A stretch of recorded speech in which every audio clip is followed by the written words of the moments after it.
नमस्कार साथियों, मेरा नाम है आर.के. सिंह। संस्कृति आईएएस के यूट्यूब चैनल पर आप सभी का स्वागत है।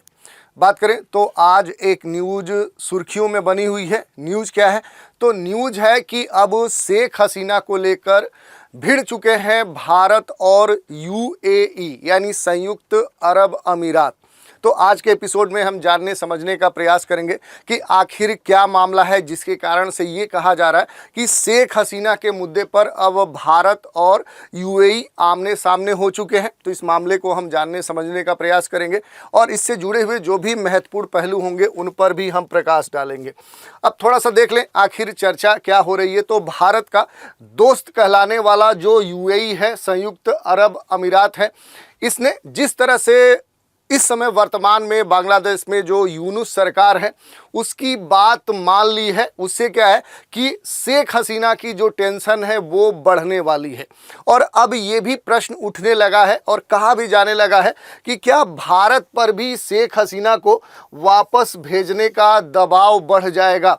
ऐसा क्यों हम कह रहे हैं कि जब से बांग्लादेश में जो स्थितियां हैं वो विपरीत बनी और फिर वहाँ से क्या है कि वहाँ की जो प्रधानमंत्री शेख हसीना है वहाँ से निकलकर निर्वासित कह सकते हैं होकर इस समय भारत में शरण लिए हुई हैं और तत्काल में वहाँ पर बांग्लादेश में यूनुस के कह सकते हैं कि नेतृत्व में वहाँ सरकार बनी है। और इसी संदर्भ में एक वहाँ के बांग्लादेश के जो यूनुस सरकार है उसके द्वारा यूएई के चीफ से बात की गई और उस बात को वहाँ के चीफ के द्वारा मान लिया गया और इसी संदर्भ में ये मामला फिर से कह सकते हैं सुर्खियों में बना हुआ है। तो हम देखेंगे कि आखिर बांग्लादेश के जो यूनुस हैं उन्होंने क्या बात की है यूएई के चीफ से। चलिए देख लेते हैं इस पूरे मामले को कि आखिर ये पूरा मामला है क्या। तो देखिए, भारत का दोस्त यूएई कहा जाता है, कई सारे कह सकते हैं प्रगाढ़ संबंध रहे हैं, बहुत पहले से रहे हैं और इसी कारण से ये कहा जा रहा है कि भारत का दोस्त यूएई ने एक ऐसा कदम उठाया है जिससे बांग्लादेश की पूर्व जो प्रधानमंत्री शेख हसीना है उनकी दिक्कतें अब बढ़ सकती हैं। वजह क्या है? तो भारत से उनकी वापसी और शेख हसीना को बहुत जल्द ही एक नया ठिकाना ढूंढना होगा, देखना होगा और भारत में वह शायद ही अब ज़्यादा दिन तक रुक पाए। ये मामला है। ऐसा क्यों कहा जा रहा है? तो बांग्लादेश लगातार शेख हसीना को भारत से प्रत्यर्पित करने की मांग कर रहा है, यहाँ से वापस बुलाने की मांग कर रहा है। हालांकि अभी तक औपचारिक रूप से बांग्लादेश के द्वारा इस तरह की कोई मांग उठाई नहीं गई है, लेकिन इसी बीच में संयुक्त अरब जो अमीरात है जिसको यूएई हम बोलते हैं, उसने शेख हसीना के खिलाफ प्रदर्शन करने वाले 57 जो बांग्लादेशी थे उनको माफ़ कर दिया है। और जब से ये डिसीजन आया है तब से ये कहा जा रहा है कि अब बांग्लादेशी नागरिकों को यूएई अपनी यहाँ जो सरकार के खिलाफ ये विरोध प्रदर्शन कर रहे थे और उन्हें जेल में डाल दिया था, अब इन सभी बांग्लादेशी नागरिकों की जो सज़ा थी वहाँ पर यूएई में माफ़ कर दी गई है। और यूएई के इस कदम से अब सवाल उठने लगा है, ये प्रश्न उठने लगा है कि क्या भारत पर भी शेख हसीना को वापस भेजने का दबाव बढ़ेगा। अब यहाँ एक महत्वपूर्ण प्रश्न उठ रहा है कि आखिर संयुक्त अरब अमीरात में हुआ क्या था। तो दरअसल यूएई के जो नेता शेख मोहम्मद बिन जायद जो अल नहयान हैं, इन्होंने अपने देश में विरोध प्रदर्शनों में शामिल होने के मामले में दोषी ठहराए गए लगभग 57 जो बांग्लादेशी नागरिक हैं उन्हें माफ़ कर दिया था। इन सबको जेल की सज़ा हुई थी। और अबू धाबी के जो शासक हैं, कौन शासक हैं?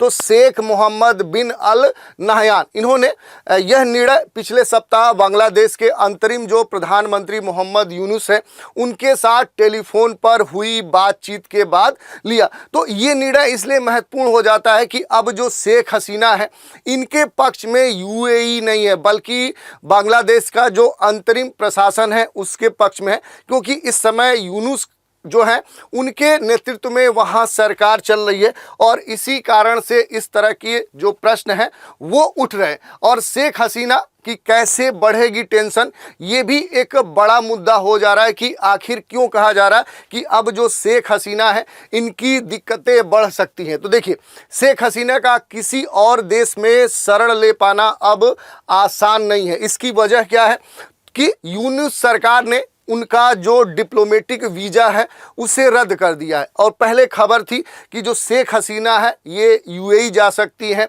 कई सारे देशों की चर्चा हुई थी, उसमें सबसे महत्वपूर्ण नाम आ रहा था संयुक्त अरब अमीरात का। लेकिन अगर बात करें तो अब यूएई ने यूनुस सरकार की बात मानकर कह लें कि जो फैसला दिया है वो उससे ये तो साफ हो जा रहा है कि शेख जो हसीना है उनके लिए यूएई का जो रास्ता है वो अब बंद हो चुका है।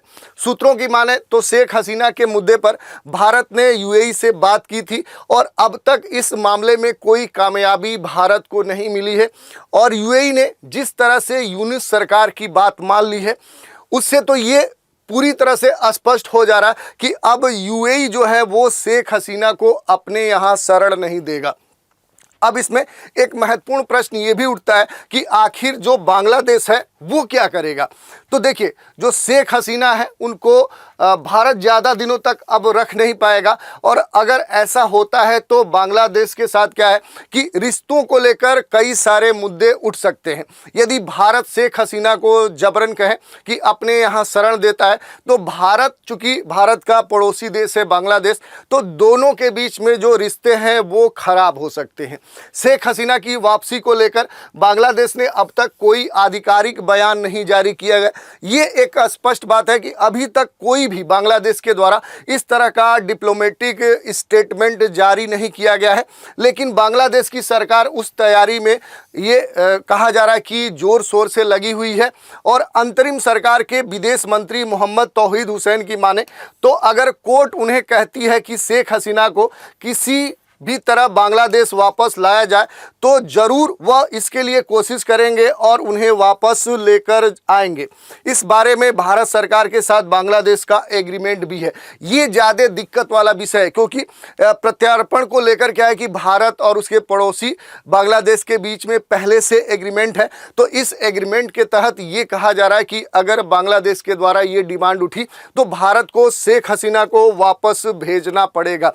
अब इसमें थोड़ा सा चर्चा कर लेते हैं मोहम्मद यूनुस की, क्योंकि इन्हीं के नेतृत्व में अंतरिम प्रशासन बांग्लादेश में चल रहा है। तो जो मोहम्मद यूनुस है इनके बारे में अगर संक्षिप्त रूप से देखें तो वर्ष 1940 इनका क्या है कि इनका डेट ऑफ बर्थ है, यानी इनका जन्म हुआ था वर्ष 1940 में। इसके बाद देखें तो 1983 में ग्रामीण बैंक की स्थापना की थी, इस कारण से अंतर्राष्ट्रीय स्तर पर इनकी चर्चा हुई।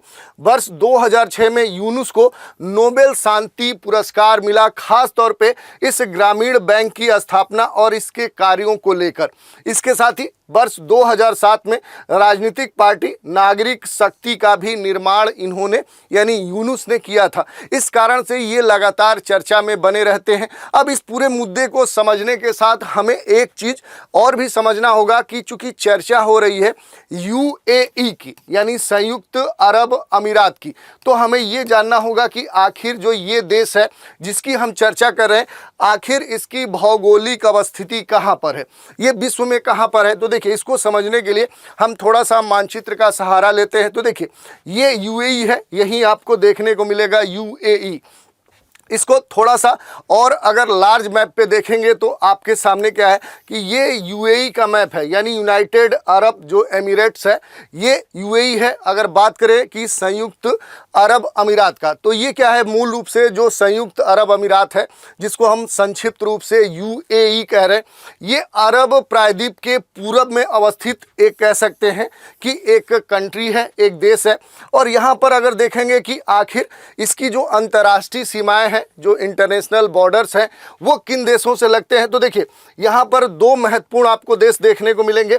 इधर आएंगे तो इसकी जो सीमाएं हैं वो ओमान से लगती हैं और इधर आएंगे तो जो सऊदी अरब है उससे यूएई की सीमा लगती है। यही नहीं, इसके दक्षिण में आएंगे, साउथ में आएंगे तो देखिए यहाँ पर रब अल खाली डेजर्ट जो मरुस्थल है वो आपको देखने को मिलेगा। इस वाले पूरब में अगर उत्तर पूरब के ये पूरा फैला हुआ देखेंगे क्षेत्र तो ये क्या है कि यहाँ पर जो हजार माउंटेन है वो आपको देखने को मिलेगा। ये इसका जो विस्तार है ये काफ़ी आगे तक है। इसके अलावा अगर फुजराह की बात करें तो ओमान की खाड़ी के साथ पूर्वी तट रेखा के साथ क्या है कि ये ऊबड़ खाबड़ पहाड़ी तटीय क्षेत्र है। इसके अलावा अगर देखें तो यूएई में कोई बड़ी नदी आपको देखने को नहीं मिलेगी। हाँ, ये अलग बात है कि यहाँ पर कई सारे मैन मेड जो लेक्स है यानी कृत्रिम जो जलाशय है, जो मरुद्यान है, वो आपको देखने को मिल सकते हैं। इसके अलावा एक महत्वपूर्ण जो अक्षांश रेखा है वो भी आपको यहाँ पर देखने को मिलेगी, ट्रॉपिक ऑफ कैंकर। जो कर्क रेखा है वो क्या होती है तो वो यूएई से होकर गुजरती है। इसके अलावा यहाँ पर कुछ महत्वपूर्ण कह सकते हैं कि सिटीज़ हैं, उनको भी आप देख सकते हैं। अजमान है, फुजराह है, ये जो महत्वपूर्ण यहाँ पर सिटी है ये यहाँ के महत्वपूर्ण बंदरगाह हैं। इसके अलावा अगर हम बात कर ले तो भारत और एमिरेट्स के बीच में कहें तो कई सारे जो संबंध है वो भी हमारे लिए महत्वपूर्ण है। तो थोड़ा सा अगर बात कर ले कि भारत संयुक्त अरब अमीरात के जो द्विपक्षीय संबंध है तो भारत और संयुक्त अरब अमीरात के बीच वर्ष 1972 में ही राजनीतिक जो संबंध है वो स्टेबल हो गए थे, स्थापित हो गए थे। अगस्त 2015 में भारत के प्रधानमंत्री की संयुक्त अरब अमीरात की यात्रा हुई थी और इस यात्रा ने दोनों देशों के बीच में कहें तो नई रणनीतिक साझेदारी की नींव रखी थी। इनके बीच के जो संबंध है वो और विकसित हुए। अगर बात करें तो जनवरी 2017 में भारत के गणतंत्र दिवस के समारोह पर मुख्य अतिथि के रूप में अबू धाबी के जो क्राउन थे वो हमारे देश आए हुए थे। उसके बाद से उस समय कई सारे दोनों देशों के बीच में दो जो द्विपक्षीय संबंध हैं एक खास स्तर पे पहुंचे थे और एक व्यापक रणनीतिक साझेदारी भी बनी थी। यही नहीं, भारत यूएई का दूसरा सबसे बड़ा व्यापारिक साझेदार भी है और वहीं जो यूएई है वो भारत का तीसरा सबसे बड़ा व्यापारिक साझेदार है। तो दोनों देशों के लिए एक दूसरे के लिए क्या है कि उसकी जो स्थिति है वो काफ़ी महत्वपूर्ण है और ऊर्जा सुरक्षा के संदर्भ में दोनों देशों के बीच में कई सारे बड़े समझौते हुए हैं। अगर बात करें ऊर्जा सुरक्षा सहयोग की तो संयुक्त अरब अमीरात भारत की ऊर्जा सुरक्षा में महत्वपूर्ण भूमिका निभाता है। भारत में जो मंगलुरु है वहां पर सामरिक जो तेल भंडार है वो संग्रहित या सुविधा है। और बात करें तो भारत और संयुक्त अरब अमीरात के बीच कई सारे ऐसे पहल हैं जिन पर दोनों देशों के बीच में वर्तमान में साझेदारी बनी हुई है और भारत और यूएई के बीच में व्यापक आर्थिक भागीदारी जो समझौता है CEPA वो भी साइन है। तो इस दृष्टिकोण से देखें तो दोनों देशों के बीच में जो महत्वपूर्ण साझेदारियां हैं वो काफी महत्वपूर्ण है। इसके अलावा भारत और यूएई के बीच में जो व्यापार है वो भी एक ऊंचाई तक पहुंच चुका है। इसके बहुत सारे आंकड़े आप देख सकते हैं। इसके अलावा अगर बात करें तो आज के चर्चा पर एक प्रश्न देख लेते हैं। प्रश्न क्या है तो संयुक्त अरब अमीरात यानी यूएई देश की राजधानी क्या है? और विकल्प जो दिए गए हैं दार एस सलाम, बंदर शेरी बेगवान, सी है अबू धाबी और डी है इनमें से कोई नहीं। तो इस तरह से हमने देख लिया कि आखिर क्यों कहा जा रहा है कि शेख हसीना को लेकर भारत और यूएई एक दूसरे के आमने सामने हैं और ये जो पूरा मामला है ये यूएई से जुड़ा हुआ है। तो संक्षिप्त रूप से हमने यूएई से जुड़े हुए जो भी महत्वपूर्ण तथ्य थे उन पर भी बात कर ली। तो आज के इस एपिसोड में इतना ही। नए एपिसोड में एक नए विषय के साथ फिर मिलेंगे। तो आप हमारे साथ बने रहें, इसके लिए धन्यवाद।